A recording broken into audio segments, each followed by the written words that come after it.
নামাজ না পড়লে মৃত্যু কেমন হবে, পরকাল কেমন হবে, just try to ponder on it, try to think about it. ভাবেন, মালাকুল মউত আসবে আপনার সামনে। আমার বডির দিকে তাকান, আমি একটু আপনাকে হ্যান্ড জেস্টার দিয়ে বোঝাচ্ছি মালাকুল মউতের রূপটা কেমন হতে পারে। তার যে পাটা এটা থাকবে জমিনে, তার হেড মাথা থাকবে আকাশ, বিশাল বিশাল।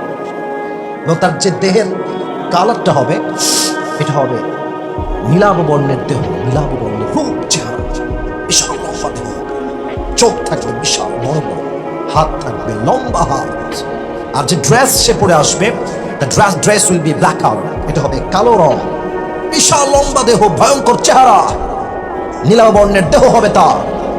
দেখার সঙ্গে সঙ্গে বেনামাজি থপ থপ থপ থপ করে কাঁপবে, ডানে বামে সামনে পিছনে দৌড়াবে, পালাতে চাইবে। He will try to escape from the death, মৃত্যু থেকে পালাতে চাইবে, মালাকুল মউত থেকে দূরে যাইতে চাইবে। মালাকুল মউত বলে, খবরদার, কোথায় পালাবে? পালানোর কোনো জায়গা নেই, বের হয়ে আয়। ইয়া আইয়াতুহান নাফসুল খাবিসা উখরুজি ইলা গাযাবিল্লাহ, এই বেনামাজি বান্দা, আল্লাহর ক্রোধের দিকে, গজবের দিকে বের হয়ে আয়। মালাকুল মউতের ধমক শুনে বেনামাজি বান্দার রূহটা কাঁপতে শুরু করবে, থর থর থর থর করে, বাট রূহটা ভেতর থেকে বের হবে না। এবার মালাকুল মউত রূহটাকে বের করবার জন্য বাম হাত দিয়ে একটা বিশাল থামা মারবে, এক থামা রূহকে বের করার জন্য। হাদিসে আসছে, যখন তার রূহটাকে বের করা হলো, টেনে হিঁচড়ে, একটা জীবিত ছাগলকে জাবেহ না করে তার চামড়া দিকে টেনে হিঁচড়ে ছিঁড়ে ফেলে, তার যে পরিমাণ কষ্ট হয়, তার চাইতে কমসে কম 70 গুণ বেশি কষ্ট দিয়ে বেনামাজি রূহকে কবজ করা হবে না।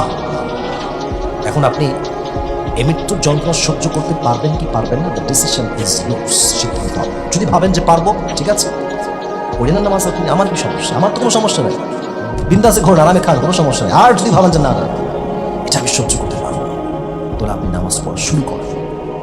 আস্তে আস্তে 3 ওয়াক্ত পড়েন, 4 ওয়াক্ত পড়েন, নামাজটা আপনি বাদ দিন না, যতটুকু হয় try your best, as much as you can try. আজকে 2 ওয়াক্ত, কালকে 3 ওয়াক্ত, আগামীতে 4 ওয়াক্ত। আল্লাহ তো বান্দার দিকে রহমতের দৃষ্টি তাকায় থাকে, বান্দা ট্রাই করতে দেরি, আল্লাহ তাকে আস্তে আস্তে 5 ওয়াক্ত নামাজি বান্দাই হিসেবে কবুল করলেন। সুবহানাল্লাহ পড়লেন না সবাই? So this is the death of people, those who do not perform the salah. That will be very painful death. এটা মারাত্মক কষ্টদায়ক মৃত্যু হবে বেনামাজির জন্য।